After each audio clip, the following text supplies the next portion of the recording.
A king's burden and the weight of legacy. In the grand tapestry of English history, certain monarchs shine brilliantly for their triumphs, while others become infamous for the baffling or tragic circumstances of their downfall. One such sovereign whose name has been etched into the annals of medieval intrigue is King Edward II. Born into the powerful Plantagenet dynasty in April of 1284, Edward was never the most likely candidate to inherit the throne. His father, the formidable Edward I, often called the Hammer of the Scots, was among the most militarily astute and politically determined rulers in Europe at the time.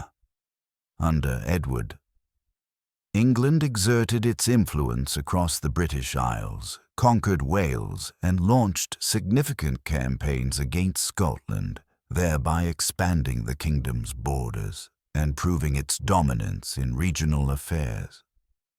Yet, when the formidable king died in 1307, the crown passed to his less resolute son.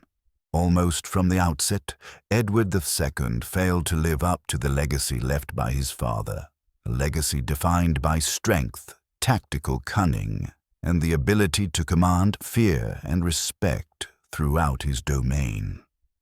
From a young age, Edward II displayed certain traits that starkly contrasted with the qualities expected of a medieval prince. While Edward projected an image of concentrated resolve and iron will, his son seemed far more inclined toward softer amusements and personal attachments. Medieval princes customarily trained in weaponry, horsemanship, jousting, and the myriad responsibilities that came with governance. However, Edward II chose instead to immerse himself in less lofty circles.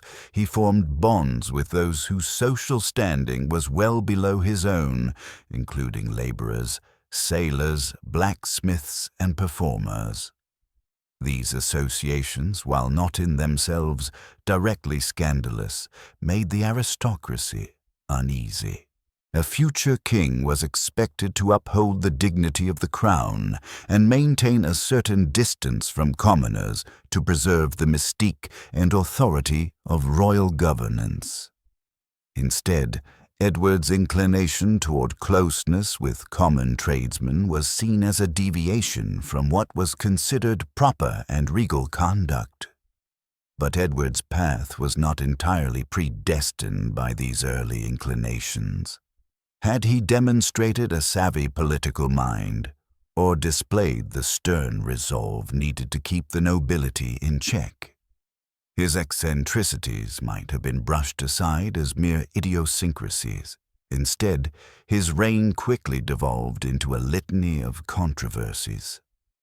This was particularly true when Edward's relationships with his favorites, most notably Piers Gaveston and later Hugh Despenser.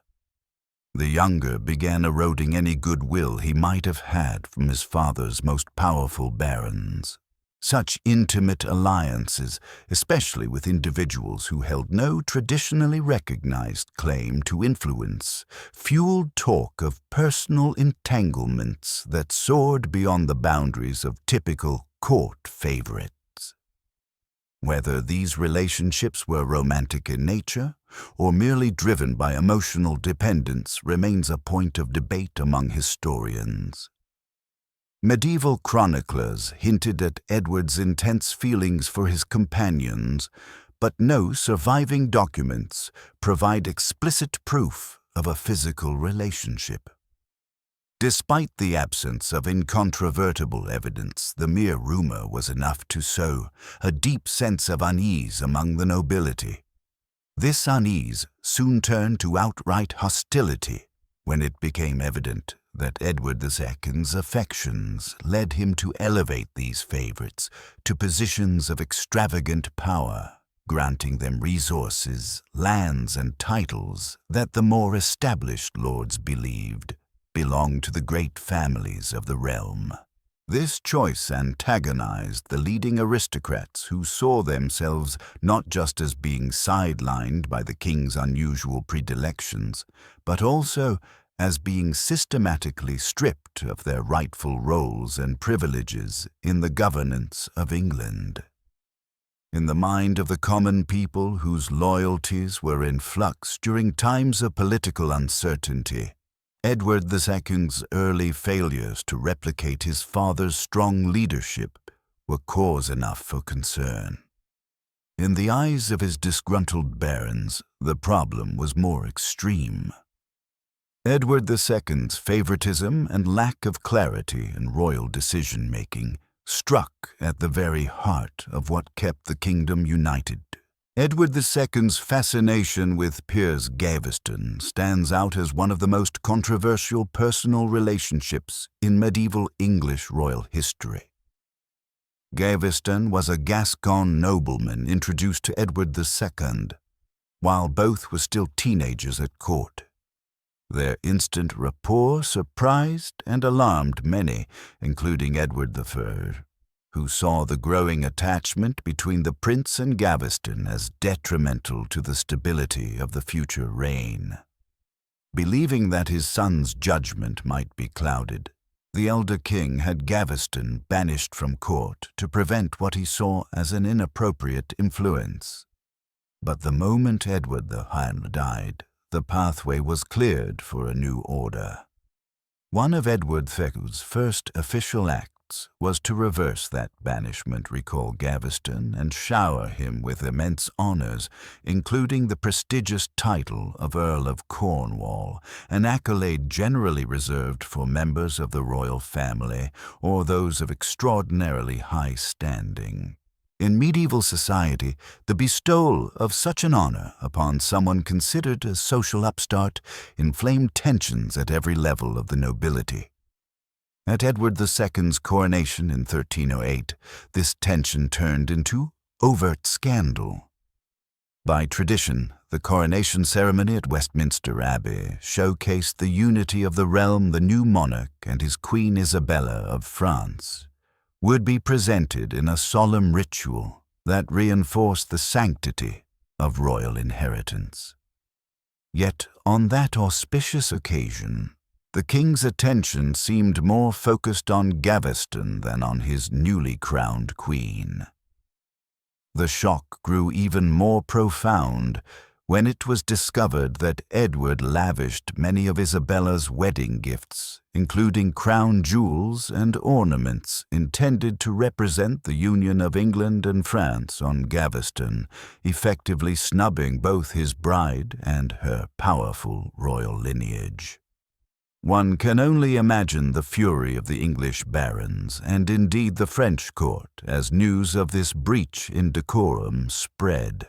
More than just a personal slight, it was a signal that Edward II's priorities were skewed in favor of his personal favorites, rather than aligned with the broader diplomatic and political needs of the realm. Even as these scandals unfurled, Edward's courtiers might have initially tolerated Gaveston's prominent position had he conducted himself with modesty. Instead, he mocked the influential lords with insulting nicknames, such as calling the Earl of Lancaster Joseph the Jew and the Earl of Warwick the Black Dog of Arden. Such open derision deepened the fracture between the monarchy and the barons. In medieval England, power rested on a fragile web of alliances, mutual respect, and careful negotiation among nobles. By belittling these potent men, Gaveston was provoking precisely the individuals whose support Edward II most needed to rule effectively. With Gaveston at his side, Edward II found himself increasingly isolated from those who traditionally formed the backbone of a successful reign. Their combined dissatisfaction eventually crystallized into a decision to eliminate Gaveston altogether. The tensions that boiled beneath the surface turned to outright confrontation in 1312. under the leadership of powerful barons, foremost among them the Earl of Warwick, the very nobleman whom Gaveston had ridiculed as the black dog of Arden Gaveston, was tracked down and captured. It hardly mattered that Edward II attempted to protect him, fleeing with his favourite to out-of-the-way strongholds in the north. Gaveston was caught at Scarborough, turned over to his enemies, and subjected to a swift and brutal conclusion. He was condemned as a wicked counsellor and enemy of the kingdom, accusations that, in the medieval mindset, confirmed his role in poisoning the monarch's judgment. On June 19, 1312, the barons executed Gaveston by running him through with a sword before beheading him. The powerful lords believed they were taking necessary action to restore stability, although in reality their deed would only open a new chapter in the kingdom's unfolding trouble. Edward II was outraged and humiliated at losing his closest companion in such a gruesome and public manner, yet his capacity for retaliation was limited. The king's own authority had eroded to the extent that he had no choice but to accept a power-sharing arrangement. This compromise forced him to acknowledge new checks on the monarchy, making it clear that the barons, not the king's favourites, would hold decisive influence over England's policies for the foreseeable future. In a desperate effort to reassert his might and repair his tarnished reputation, Edward II looked northward toward Scotland. The situation there had become steadily more dire for England ever since the emergence of the Scottish leader, Robert the Bruce. Edward de Watty had spent years waging campaigns to maintain English suzerainty, but with Edward II now on the throne, those gains began to unravel. Eager to avenge the loss of Piers Gaveston and demonstrate his capacity for forceful rule, Edward II assembled a large army to confront the Scots. This culminated in the Battle of Bannockburn in 1314, a pivotal event that would reverberate through England's national psyche. Confident of his numerical and logistical superiority, Edward II expected a straightforward victory that would restore his standing. Instead, the engagement ended in catastrophic defeat for the English. The Scots, fighting on home ground, leveraged superior tactics and a steadfast unity that Edward's forces could not replicate. The English troops, disorganized and potentially low in morale given the unsettled political climate, were unable to withstand the determined Scottish attacks. Suddenly, the grand promise of a sweeping victory turned into ignominious retreat. The king himself fled the battlefield, seeking refuge in Dunbar Castle before fleeing back to England by sea. The symbolic damage of a monarch abandoning his own forces was severe. Many soldiers were left to die or be taken captive, an outcome that scandalized the English nobility and commoners alike. If Edward II had been seen as weak before, he now appeared both incompetent and cowardly. Bannockburn became not just a military disaster, but a moral blow to the monarchy, casting doubts on Edward II's capacity to guide the kingdom in any crisis, whether on the field of war or in the political arena. It was clear that a weakening monarchy made the English throne more vulnerable to internal dissent. Unstable financial demands grew because of costly, unsuccessful campaigns. Barons who had been hopeful that Edward's aggression toward Scotland might restore English prestige were left disillusioned. The sense of betrayal was palpable not merely because of the loss of life and resources, but also because once again Edward appeared to prioritize personal impulses, rushing into a poorly prepared invasion over measured strategy and collaboration with his most vital allies. Bannockburn's ramifications extended beyond the battlefield. it accelerated the fracturing of Edward's authority at home. Every fresh crisis emboldened factions among the nobility who believed they had the right and even the responsibility to step in and curtail the king's disastrous governance.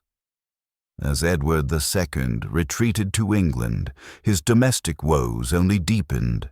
Into this turmoil stepped a new figure who would replicate the insidious hold once exerted by Piers Gaveston. Hugh Despenser the Younger, backed by his equally ambitious father, maneuvered himself into the king's confidence. Despenser quickly became Edward's paramount confidant, controlling large swaths of land and monopolizing royal favor to a degree that alarmed even Gaveston's former critics. By systematically appropriating estates from rival barons, often in blatant disregard for established legal norms, Despenser and his family stirred up a new round of hostility toward the crown. This time, the discontent among the aristocracy merged with broader societal grievances, public frustration at failed wars, high taxation, and an increasingly visible corruption at court. All the while, Edward II appeared both besotted with and utterly reliant on Despenser, mirroring his previous infatuation with Gaveston. Yet compared to his predecessor, Despenser's ambitions were broader and more calculating, seeking not merely the king's affection, but genuine dominance over royal governance. In the face of repeated warnings and unrest, Edward's blind trust in Despenser set the kingdom on a collision course with his most powerful subjects. The stage was thus set for the next phase of the conflict, a phase that would draw Queen Isabella of France into the center of the unfolding drama, lead to the downfall of Edward II's reign, and set off one of the darkest and most perplexing chapters in royal history. Web of courtly intrigue and the Queen's awakening. Among those who watched the rise of Hugh Despenser with mounting apprehension was Queen Isabella of France, wife to Edward II and daughter to the formidable King Philip IV of France. Isabella had arrived in England as a young bride with the intention of bridging the historically tense relations between her native France and her new home. Initially, Isabella maintained a stoic acceptance of Edward's earlier favoritism toward Piers Gaveston. She had been overlooked and humiliated at her own coronation, yet political considerations typically demanded restraint. Queens in medieval Europe often endured personal slights in order to preserve dynastic alliances, especially alliances involving powerful kingdoms like France. Still, as the years wore on and Despenser's influence spiraled into widespread corruption, Isabella's tolerance wavered. She observed how Despenser monopolized power, swayed Edward's decisions, and systematically dismantled the influence of other lords, either by force or by financial machinations. In addition to undermining noble families, Despenser's rise compromised England's foreign policy. Around 1322, Isabella's brother, Charles IV, who had recently ascended to the French throne, summoned Edward II to come to France and perform feudal homage for the Duchy of Gascony. This territory in southwestern France was held by the English crown, but remained a vassal region under the French king, which meant that Edward II was legally obliged to acknowledge Charles IV's overlordship in a formal ceremony. Viewing this as a mere detail rather than a pressing diplomatic necessity, Hugh Despenser urged Edward not to go. Edward's refusal to comply with this venerable feudal custom enraged Charles IV, who threatened war on Gascony. Suddenly, Isabella's family ties made her a unique and indispensable figure in this brewing conflict. Seeing the potential for open war and with tensions between England and France rising to a crescendo, Edward agreed to send Isabella to France as his envoy. This mission, meant to diffuse a diplomatic calamity, had an unexpected outcome that altered the course of English history. Arriving in Paris, Isabella knew that a successful negotiation would require a full restoration of Gascony to English control, or at minimum a coherent settlement that respected the feudal rights of the French crown. Yet she also recognized that her position as Edward's representative placed her in a precarious situation.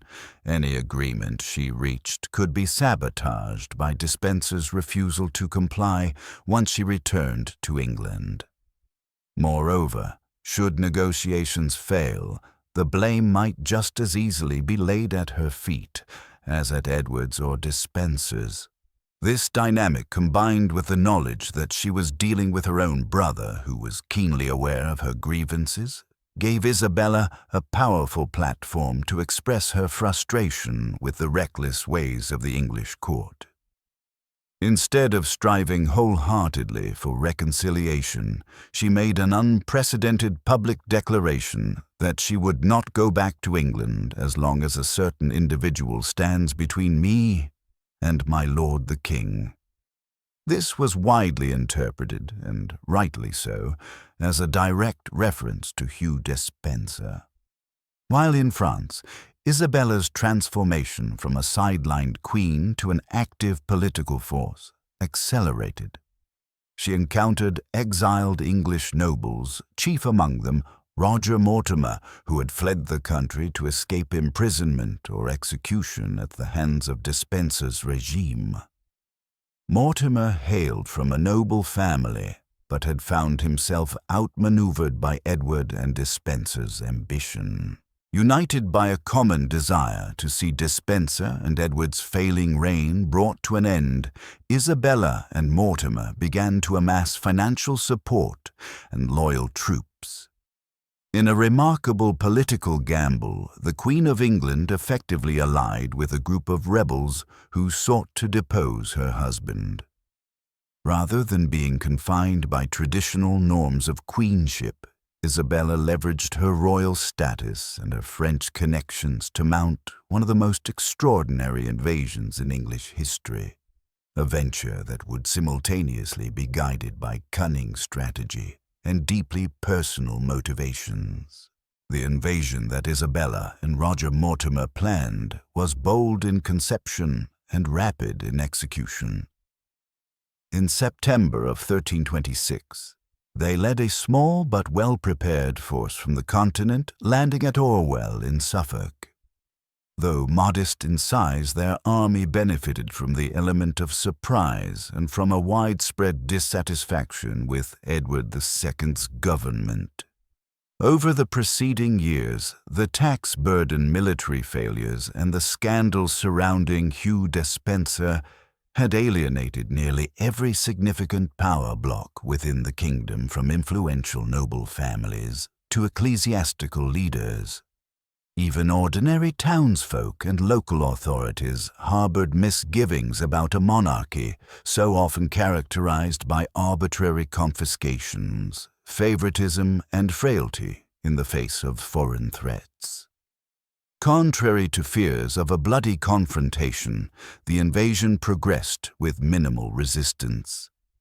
As Isabella advanced, commoners and nobles alike began declaring their support for her cause.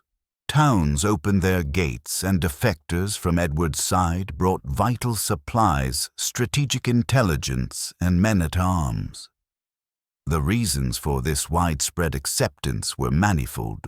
Some saw Isabella as the rightful savior of the nation, returning with a promise to restore balance where Edward II and Despenser had failed.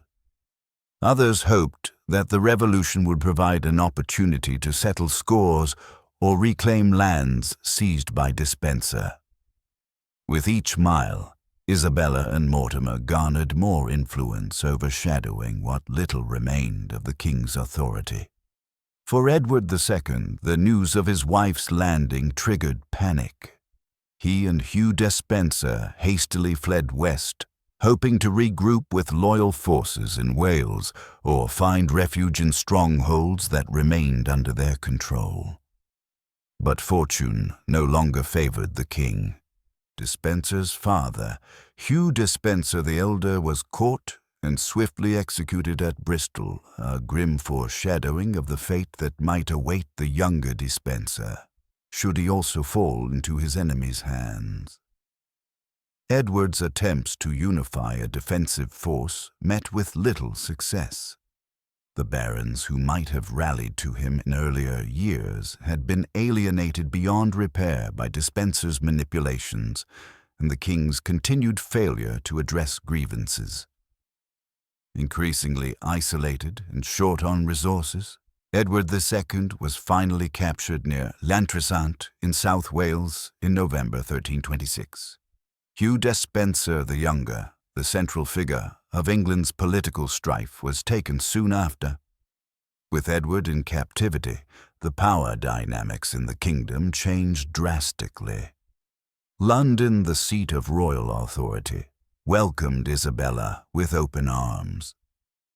In January of 1327, a parliamentary assembly convened to determine the fate of the captive monarch. For the first time in English history, they took the unprecedented step of formally deposing a sitting king. Edward II was declared unfit to rule on account of his incompetence and the damage his governance had inflicted on the realm. His 14-year-old son, Prince Edward, was hastily declared King Edward III, albeit under the watchful guidance of Isabella and Mortimer. The official statements painted this as a necessary response to a monarch whose reign had veered into repeated crises. Behind closed doors, Isabella and Mortimer almost certainly believed that maintaining Edward II, alive but powerless, would suffice to keep the new regime stable. Yet, no matter what their initial intentions may have been, the reality of housing a deposed king, someone who still had supporters and could serve as a focus for rebellion, proved to be a thorny issue. Ultimately, Edward II was placed under guard in various locations, the most infamous of which would be Berkeley Castle. There he was presumably kept under tight surveillance. Even after dethronement, Edward remained a potential rallying point for disaffected nobles or foreign allies who might attempt to restore him. That risk loomed large in the calculations of Isabella and Mortimer as they attempted to secure their power in the wake of this extraordinary coup. But the real mystery that grips historians even today centers on the events at Berkeley Castle and what truly happened to Edward in the last months of his life. What followed was an episode so clouded by contradictory accounts and rumor that it has become one of the medieval world's enduring enigmas, a puzzle shaped by the darkness of a political necessity that might have demanded Edward's permanent removal from the stage. The official record states that on September 21, 1327, merely months after his forced abdication, Edward II died in captivity at Berkeley Castle. The immediate royal pronouncement cited ill health, grief, or some vague natural cause, but whispers of foul play began circulating almost immediately.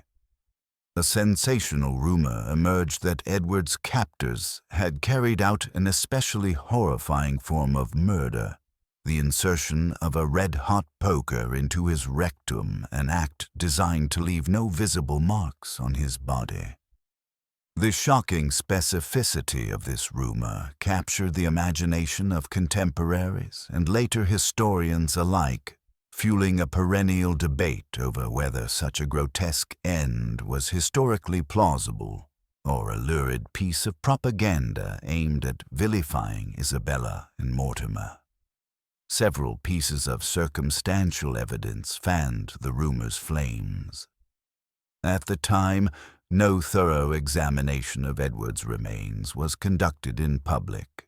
Medieval embalming practices involved sealing the corpse in cerecloth, waxed cloth, so once his body was prepared for burial at Gloucester Cathedral, it was never closely inspected. The nature of medieval funeral customs, especially for royalty, meant that only the upper echelons of society even had a chance to view the body, and many of these individuals had vested interests in corroborating the official story, whatever that might be. Moreover, Thomas de Berkeley, the lord responsible for Edward's custody, was absent on the night the former king reportedly died. The subsequent account of the event in the castle's records was remarkably terse, confirming a death but omitting any detail of how it occurred. While brevity was common in medieval administrative notes in this case, the silence appeared suspicious. Additional intrigue was introduced when in 1330 Roger Mortimer had Edward's half-brother, Edmund, Earl of Kent, executed for allegedly plotting to free the deposed monarch. The plan to liberate Edward supposedly took place after 1327, raising the unsettling question of why Edmund would risk treason to rescue someone who was by then said to be dead and buried. Mortimer's supporters claimed this was a trap, that they had spread rumors of Edward's survival as a way to flush out remaining loyalists. According to this explanation, the Earl of Kent was lured into a conspiracy by the false prospect that Edward II was still alive, making him an easy target for charges of treason. Yet this logic only introduced further ambiguity if the rumor of Edward's survival was so compelling that it ensnared a royal half-brother. Could there have been some basis in truth that the conspirators exploited the alleged manner of death through a red-hot iron poses? Yet another layer of complexity. Many historians believe that this particular detail might be anachronistic or exaggerated, possibly introduced decades later to heighten the drama and scandal surrounding Edward's final days. Chroniclers from the 14th century and later periods sometimes embellished accounts to emphasize the brutality or moral depravity of historical figures. A violent end involving torture could have served multiple narrative functions.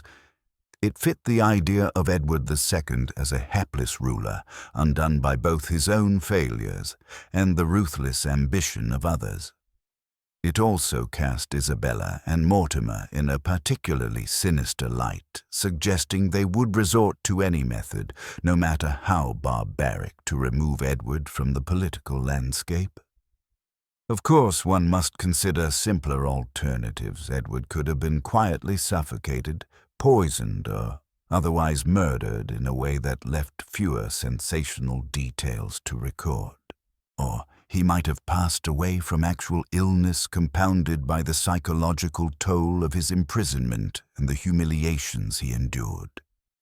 In the swirling uncertainties of medieval politics, where official truths could be manufactured or suppressed by those in power, it remains difficult to disentangle fact from propaganda. Nevertheless, the red-hot poker narrative holds a particular grip on the collective imagination, standing out as one of the more shocking alleged regicides in history. Whether or not the rumor reflects any measure of historical reality, it continues to shape the legend of Edward II as a tragic figure consumed by the very forces he could never hope to tame. Legacy. Debate in the shadow of a missing king. While many chroniclers accepted Edward II's death at Berkeley Castle, a rival theory has quietly persisted through the centuries, namely that Edward somehow survived. The survival story emerges in several places, including letters and anecdotal reports, suggesting that a covert network of loyalists managed to orchestrate his escape, perhaps by substituting another body for his own, or fabricating the timing of his demise.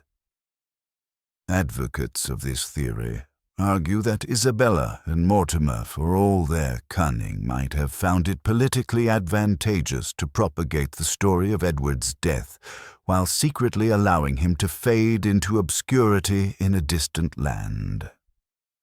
This approach would remove him as a figurehead for rebellion without risking the public outcry that a confirmed murder of a deposed king might provoke especially a monarch with powerful relatives on the continent. One piece of evidence often cited is a collection of documents known as the Fieschi letter.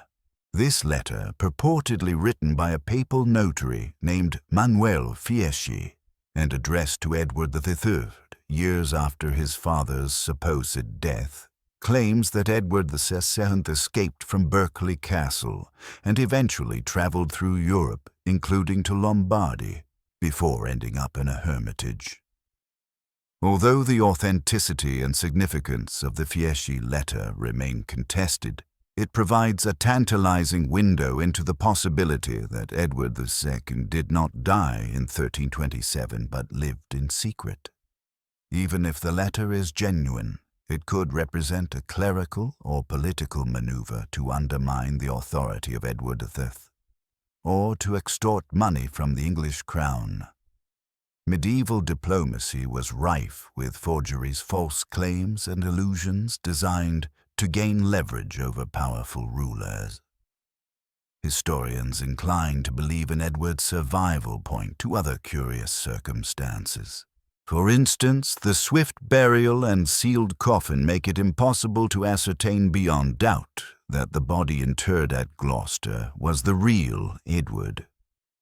Additionally, the tight-lipped nature of official accounts at the time, combined with the suspicious timing of Edmund Earl of Kent's conspiracy, hints at a possible cover-up. Still skeptics of the survival theory highlight the profound risk such a ruse would pose for Isabella and Mortimer. If word spread that Edward was still alive after they had announced his death, it would have severely undermined their new regime. Moreover, Edward's personality, portrayed as indulgent and sometimes reckless, might not have been well suited to the rigors of a clandestine life on the run. Then again, the experience of captivity coupled with the threat of imminent death might have transformed him profoundly, making it conceivable that he adopted a life of pious seclusion, if escape were truly managed. What remains undeniable is that the puzzle surrounding Edward II's final fate captured the medieval imagination and endures as a point of contention among historians. Within a few years of Edward's alleged death, the power structure that supplanted him began to disintegrate. In 1330, the young Edward III orchestrated a coup to overthrow Mortimer, who was hanged as a traitor. Queen Isabella, though spared execution, was confined under a form of house arrest for many years. In public justifications, Edward III's supporters condemned Mortimer for misusing power and for orchestrating the downfall of the rightful king. Whether they referenced Edward II's rumored survival or murder, these justifications served to validate Edward III's assumption of full sovereign authority. The destruction of Mortimer, the lessening of Isabella's influence, and the subsequent rise of Edward III's more stable reign brought temporary respite to a kingdom battered by years of internal strife. Yet the seeds of legend had already been planted, and the question of Edward II's ultimate destiny became a subject of endless fascination, both for scholarly circles and popular storytelling. Edward II's strange and troubled story resonates because it explores universal themes of power, betrayal, loyalty, and the pitfalls of personal weakness in high political office. In a medieval context where the lines between personal and public spheres were often blurred, Edward struggled to maintain authority while being swayed by favorites who manipulated him for their own ends. Was more than a private failing. It was a danger to the realm. The dramatic accounts of his death, whether they be a meticulously orchestrated murder or a cunning ruse to fake his demise, underscore just how high the stakes were for those caught in the whirlwinds of royal power struggles. Isabella of France stands out as a complex figure in this saga. Nicknamed by some later chroniclers as the she-wolf of France, she's been portrayed both as a scheming adulteress and a shrewd political operator who saved England from a disastrous king. The truth might be more nuanced. Isabella was a royal woman who recognized that her marriage to Edward II could undermine her father's legacy and her brother's power if the monarchy she represented stumbled too close to collapse. Forced into an unorthodox partnership with Roger Mortimer, a formidable noble with grievances of his own, she orchestrated a nearly bloodless revolt, an astonishingly successful feat by medieval standards. Yet the manner in which she and Mortimer governed subsequently alienated allies, and the probable complicity in Edward II's demise or his rumored exile remains a dark mark against her memory. Meanwhile, the condemnation of Hugh Despenser the Younger as a manipulator or even a usurper of authority, at least for a period, raises enduring questions about how medieval kings chose their confidants. Despenser's hunger for power and material gain, exemplified by his seizure of vast estates, was a lightning rod for discontent in an era when the monarchy depended on cooperation with landholding elites. Although Despenser was not the first favorite to sow discord in the royal court, he was arguably among the most brazen. His downfall, marked by public execution, symbolized the wrath of a noble class that would brook no further disrespect or diminishment of their status. For Edward VI himself, the lasting fascination lies not only in his misadventures with favorites, but in how his life concluded.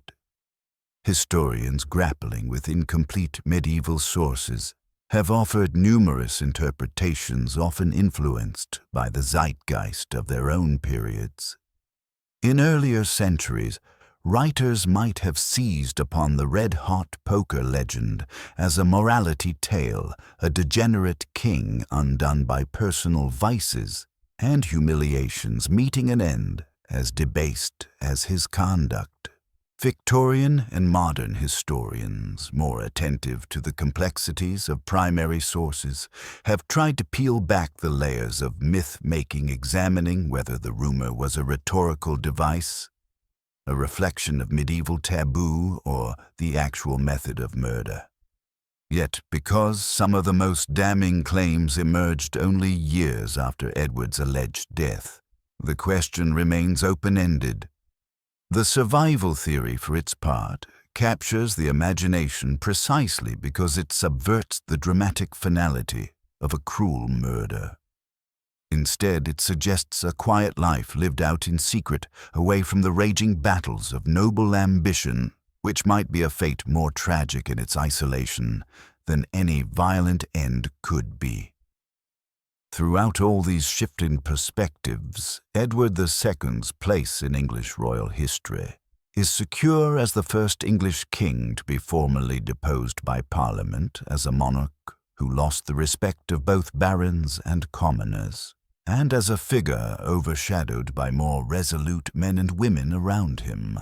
His life and possible death at Berkeley Castle serve as potent reminders of how narrow the margin between power and ruin can be, especially when personal fallibility intersects with the merciless intrigues of the medieval court. And the constant flow of theories and retellings underscores that while historical truth may be elusive, the quest for it endures, fed by both the evidence at hand and the unending human fascination with the hidden corners of the past. In the centuries since his reign, Edward II has been assessed from many angles as a misguided ruler tormented by a court that refused to honor his personal choices, as a victim of a power structure that demanded constant warfare and political cunning, and as a man undone by intimacy and favoritism in an era that prized strategic alliances over emotional bonds. Romantic portrayals might cast him as a tragic figure caught in a struggle between personal desires and regal responsibilities, while more hard-nosed political interpretations see him as unfit for the throne, relying on manipulative courtiers who escalated unrest. Regardless of one's perspective, the essential story remains gripping an heir to a strong and fearsome king, a tumultuous reign crippled by favoritism, a humiliating defeat at Bannockburn, the rise of another favorite in Hugh Despenser, and at last the Queen's betrayal leading to the king's capture and downfall. To this day, debates rage about whether Edward's final hours were spent in abject torment at the hands of assassins wielding a red-hot poker. Alternatively, some propose he found a path to freedom aided by loyalists who outwitted the new regime, only to wander through foreign lands a ghost of his former self. The story of his downfall weaves a haunting tapestry of familial strife, shifting alliances, and cataclysmic battles, both literal and figurative, that reshaped the English monarchy. Whether one subscribes to the murder theory or the survival theory, the conclusion is deeply evocative of a medieval world where official narratives could be manipulated, enemies lurked within the highest halls of power, and personal loyalties could trump institutional structure in a heartbeat. For modern audiences, Edward II's saga resonates beyond its medieval setting.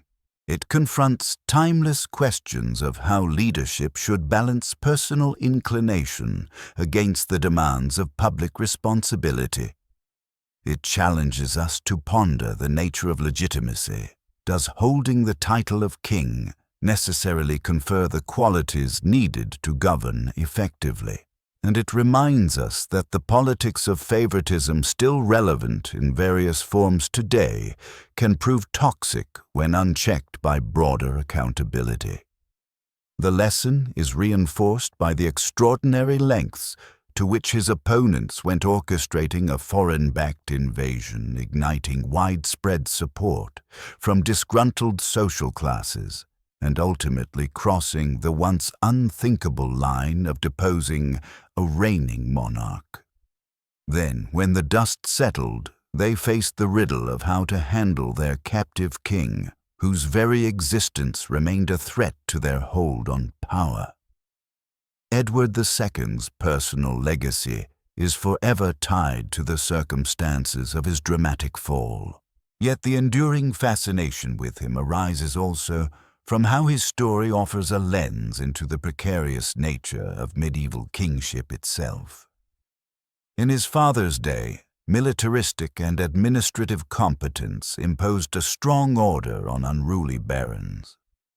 Under Edward II, the absence of those qualities exposed the monarchy's vulnerabilities, proving that without respect and cooperation from powerful stakeholders, the crown could be dragged down swiftly by internal strife.